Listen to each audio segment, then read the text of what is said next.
Hello and welcome to the FatBoss Guide to General Nazgrim 10-man heroic in the Siege of Orgrimmar. Hello. And this fight, arguably, is the second most easiest heroic in this whole place, and it's the 8th boss.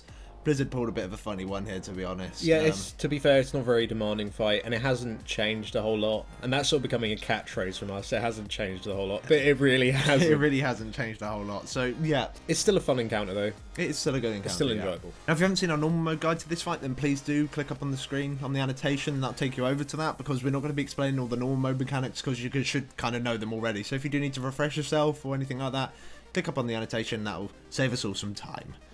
For this encounter, you want to bring 2 tanks, 3 healers, and a mixed DPS makeup.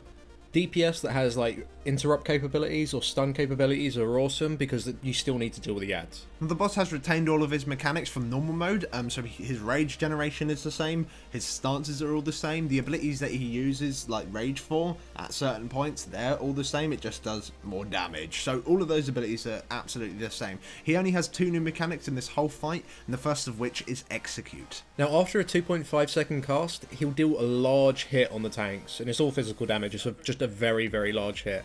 You really need to use your damage mitigation when this spell does come in, because you cannot dodge it, block it, parry it, or immune this effect at all. And if you don't have anything up for it, it will one-hit you. Yeah, I think the base damage that he does with this is 3 million, so like, of course, you've got your armor, which mitigates quite a lot of it, as well as, of course, your damage mitigation that you, of course, use. But you do really need to keep on top of the debuff you have, the Sundering Blow stacks on the tank, because really you should never be going above 3, you should be switching around the 3 mark, and if you have a really high stack, then you're going to take a really large amount of damage from this, and it could possibly even one-hit you. And this execute ability does come in frequently, so you really do need to keep your eye on it.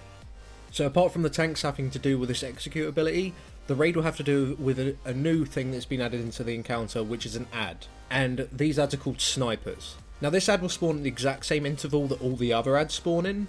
Now they don't really do too much, but it's important that you understand how they work because they can quite easily wipe your raid if you deal with them badly. Now they'll fixate on a random target by putting like a hunter's mark on top of them, and pretty much all they'll do is just spam an ability called shot. It's got like a short cast time, you can't interrupt it, but it does hit fairly hard, so the person that is hit by this does need to be like topped fairly quickly. Not only this, they'll also occasionally cast something called multi-shot. Now basically what this does is that they will focus on the fixated target they have, the one with the hunter's mark, and they will do a volley, very similar to Spirit King's, and it's like a large frontal cone, and this does 400k physical damage to anyone caught within it, and it will literally go across the whole room. So what you need to do if you're fixated by this ad, as soon as it spawns, you've got to run over to it and then face it towards the wall. This will make it so even though he'll be spamming shots into you and everything, when he does do his multi-shot, it will only hit you and no one else really. Like, it shouldn't hit anyone else because literally he'll just be spamming it into the wall. This pretty much just makes him like kind of completely irrelevant. However, he's kind of annoying because you do have to be like out of position and everything like that. Now on Heroic, the ads do spawn in larger quantities, so from the very beginning of the fight, they will spawn as a set of 3 from the start that increases over time, instead of 2, which that increases over time on normal mode. So you will start off with a random group of 3. Now these ads still have a priority in which you should kill them, so we're going to go through that right now. And first off, it's the Shaman. Now the Shamans still do their heal, they just... If you ever see a Shaman in this instance, just kill it immediately, regardless of what fight you're on. Just kill it immediately. They're horrible. Just blow them up.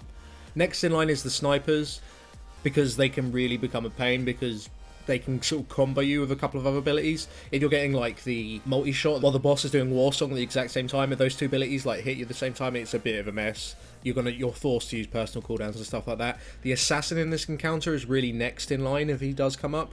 He does a lot more damage on Heroic.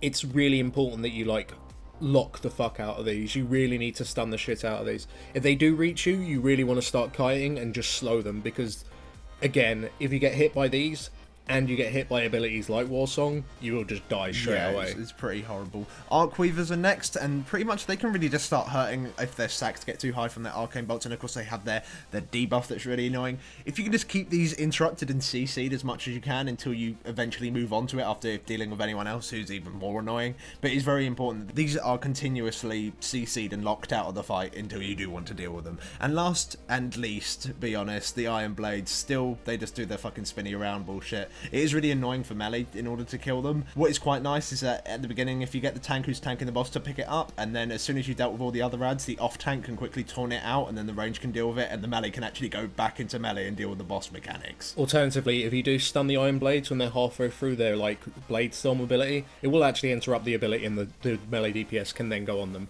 But ultimately, you really should be saving the stuns for the Shamans, the Snipers, the Arcweavers, and the Assassins. Now, one other thing that can happen while you are dealing with the boss is that he will be placing down his war banner. Now, you really need to switch to this as soon as possible, to be honest, because it is going to give the boss quite a lot of rage, especially if quite a lot of ads up.